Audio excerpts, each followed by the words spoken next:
Hello friends, Ben Ochart here. For those of you who missed this morning's cichlids and coffee live stream, I have a replay of today's lap of the fish room that I hope you'll enjoy, and it covers where I'm at currently on every one of my tanks. So let me go ahead and share that with you, and feel free to share your comments below. I do try to get to as many as I can. Let me know what you think about how things are progressing, and any tips, tricks, ideas, anything you care to share. I'm always learning from you. So let's go ahead and take this week's fish room lap. Let's start this week's lap of the fish room with the 210-gallon South and Central American tank. Maybe if we're lucky, the Salvini will come out of her cave. He loves it in there. Here's a chocolate cichlid. These are from Mexico. A beautiful green tear. Seems to be blossoming in this tank, putting on good size, color, getting a bit of an attitude, which is a good thing for a green tear. The green tear actually put a little more life into the Jack Dempsey. Interesting. There's that big vieja just lumbering around. Come on, come out, it's safe.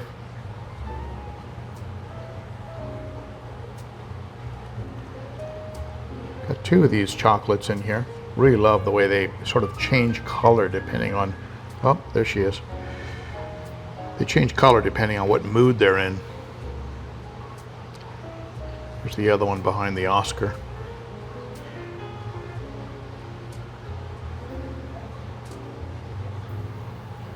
Someone told me they caught a vieja while fishing in Florida. I guess they're either migrating north or people are just dumping them into the waterways. That's amazing. I was aware that they catch Oscar. You know, they'll catch red tiger Oscars right out of the waterways. You know, the canals and over in Florida. Just amazing.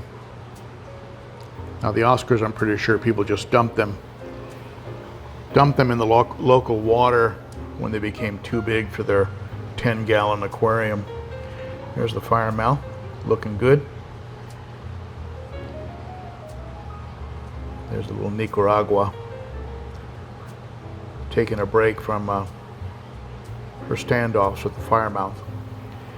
That Sun 704B, which I mentioned in my recent video, is doing great, and that's the intake right there with that homemade sponge filter. Little piece of Swiss tropical filter material. Oh, there's the Salvini going into her East Coast cave. She's got an East Coast and a West Coast cave. I tell you, I highly suggest that you folks consider adding a cave or two to your aquarium. It's a lot of fun to watch, and also you never know who's going to use it. You know, I didn't read anywhere that I should have caves for Salvinis, but that Salvini loves that cave. Well, there's the Pleco. You don't hardly ever see that Pleco. Likes to hide out. No fin damage, no body damage, so she's doing great. She's a female bushy nose. Oh, here they go. Maybe they'll give us a little face-off, battling for the rock. There we go. Hey man, I'm from the east side. Where are you from? Hey, I'm from the west side. Throwing little fishy gang signs. My little Pleco farm is doing great. Of course, if I approach it, they're all going to scatter. There's probably about 30 left in there, including a couple pretty big ones. But there you go, they all scattered. I've been farming them out to the bigger tanks like this 55. You can see a couple of them there hanging out. and giving them a little bit of cucumber. And of course they get their Pleco wafers. This one's got some great spots developing on him, starting with small around the head and then getting into bigger spots. There was a snowball in there that jumped, unfortunately, and that might have been the father of some of these Plecos. So I'm hoping I'm going to be seeing some snowball varieties. All right, let's get into the 55 here. Let's adjust the light so you can see it a little better. Also threw a little piece of cucumber in there.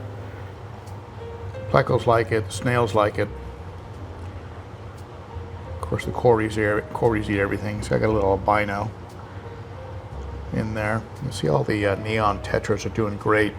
They love hanging low, usually under the leaves of some of these crypts.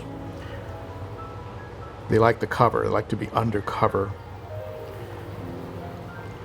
Another Pleco in the back there. They seem to be putting on better size in the bigger tank. But the plants are doing well, and I have, of course, with water changes, I've stuffed some phosphate pads into the hang-on back filter. That might be helping. And of course, I got a cleaning crew in here. Love the rummy nose. The fish that school together the best, the rummy nose and probably the rasboras. I mean, the rasboras really do school. Of course, the neons do too, but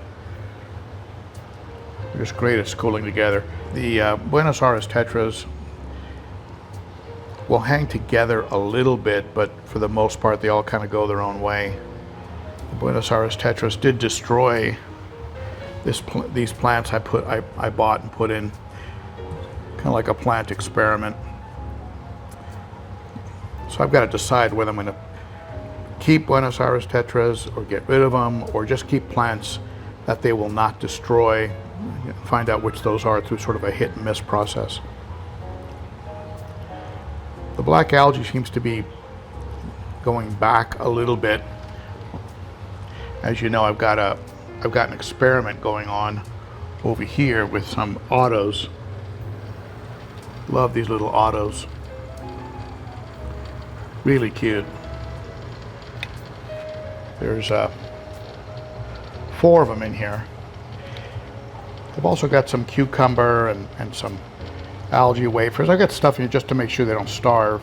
The plant looks okay. It looks a little better, but I can't say that they've really gone after that bearded algae as aggressively as I would have hoped. So watch for phase 2 of this, which is going to include probably some nerite snails and some Siamese algae eaters, or SAEs as some people like to call them, and we'll see what kind of a change they create in the tank. But they love cucumber, that's for sure. I'm going to put some zucchini in there too. The Livebearer tank, which is all stirred up right now, but you can see they are active. Still having fry like crazy. Some of the fry are disappearing, which is no mystery, but there's always a new batch.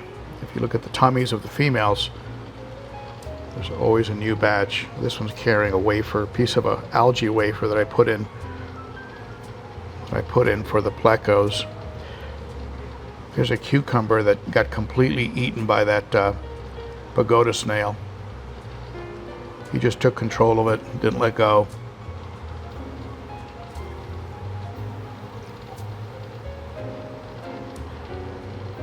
That's a cute little guy right there. Here's one of the Plecos in the Betta duplex. You can see the dots on the body, from a finer dot to a bigger spot, a polka dot. Again, might have had a snowball as a... Oh, this one's flaring out here. This Betta's challenging me. Little Dumbo Betta.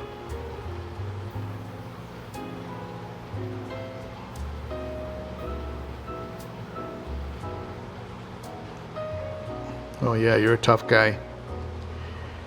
I've got to put a new almond leaf in there. The other almond leaf is completely decomposed down there. Behind the wood there, you can see one of the loaches. There's plecos and loaches on this side. There's one of the loaches back there. There's two of them in here. There's another pleco right behind the little piece of wood. This Betta tank,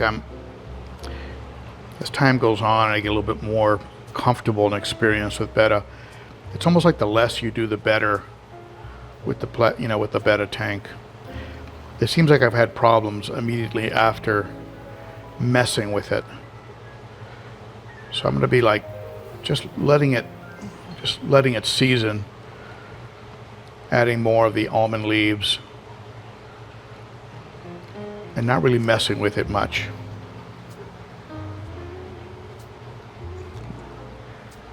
This little candy colored guy has gotten so pretty. It's kind of blossomed recently. Feed them once a day, very small amount. I do drop some shrimp pellets and algae, some of the Sarah algae wafers in it, but the Bettas don't really go after that. Several times a day they face off, but otherwise they kind of ignore each other.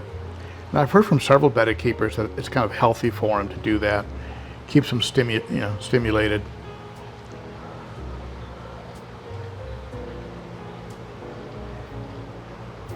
Yeah, it's a little cloudy right now. They're just going crazy over the algae wafers that I drop in here. It makes no sense. The plecos don't even have a shot at it.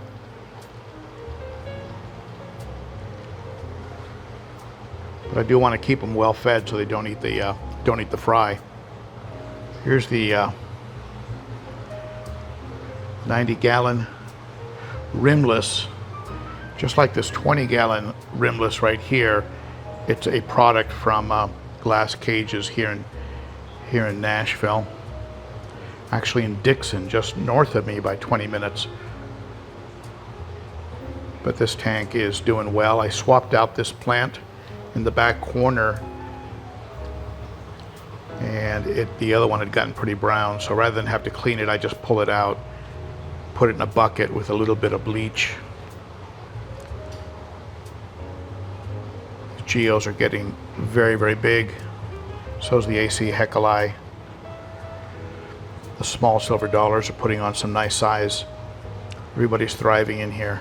Let's see if we can catch that red shoulder. He loves hiding in the back, so you can tell when I'm filming. Come on out. Let me add some more light.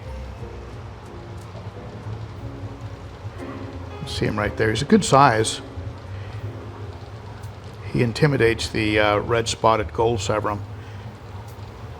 Red-spotted gold severum stays away from him.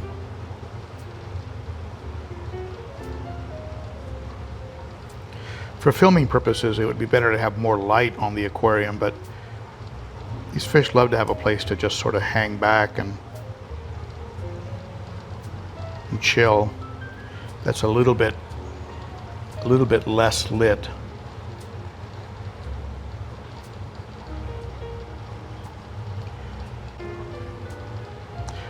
With the bigger tanks, I don't really keep them that well lit. I keep them rather dim. For filming purposes like today, or for live streams, I will turn it up a little bit. Here's the 300. Everybody in here is thriving. This living stone eye has moved like 2 tons of substrate over and created a pit here in the corner. You can see how much substrate has been dug out. It's quite an amount. He's like a front loader.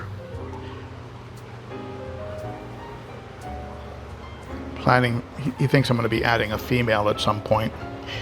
You have to admire his optimism. See the back filter, the intake pre-filter. I think one of the fish, and if I had to pick one, it would probably be this sand diver. Took a mouthful of the sand, of the substrate, and gravel, and you sort of just spit it right onto the filter. Now, if that pre-filter hadn't been on there, I'd have a bunch of sand inside the FX6.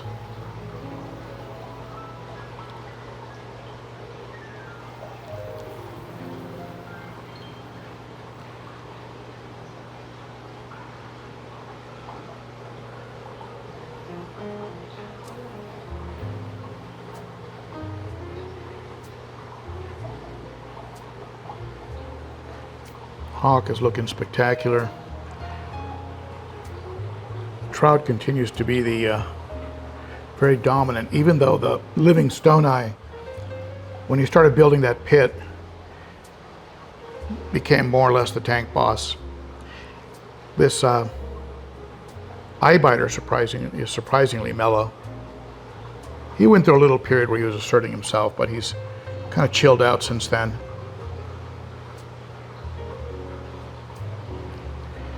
The other fish, including that big Fusco and the gar, beautiful Kawingi, they're content just to hang around. Lithonops oculatus. When I went to go buy the OTO catfish, I kept asking for oculatus. I was low on sleep. Guy kept looking at me like I was crazy.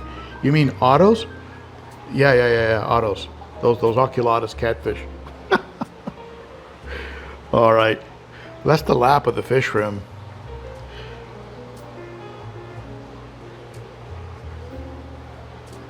Let's go ahead and wrap it up. All right. Hope you enjoyed that and give you a little update on what's going on. Thank you to all of you who chimed in on my recent video on the black-bearded algae. There is going to be another video coming out on that as a follow-up, and give me about 15 days to 2 weeks. Let the current experiment run its course, and then we'll go into the second phase, which is probably going to include some nearite snails or some SAEs, Siamese algae eaters, and we'll see. We'll conquer black-beard algae once and for all. Any tips, ideas about the fish room, please comment below. I do appreciate your input. It is helping me quite a bit as I go into different kinds of fish and different kinds of aquariums like planted community tanks. There is a special discount for those of you who have considered t-shirts and mugs and things like that from the channel. Use this code. It'll be good for about a week, I think. Friends and Fans 25. That's 25% off anything at the Teespring store. There is a little Teespring logo at the bottom of the banner. If you're on a PC, you can just click on that. It'll go right to my Teespring store. Otherwise, I'll include a link under the video in the comments section. Okay, and also I believe in the description there might be a link as well. So thank you, everybody. Big shout out to my Patreon members. Thank you for the support, and some of the folks that have supported the channel on a monthly basis. Big shout out to these viewers. And there is a special email available to Patreon members. Be sure to access that for direct and immediate access to me on that special email. I can ask questions, and you can send me pictures and videos of your tanks. Let me know how things are going. Consider becoming a Patreon member. Starts for as little as $3 a month. Thank you, everybody, for your support. You are very appreciated, and I will see you again soon. That's it for me. Bye-bye.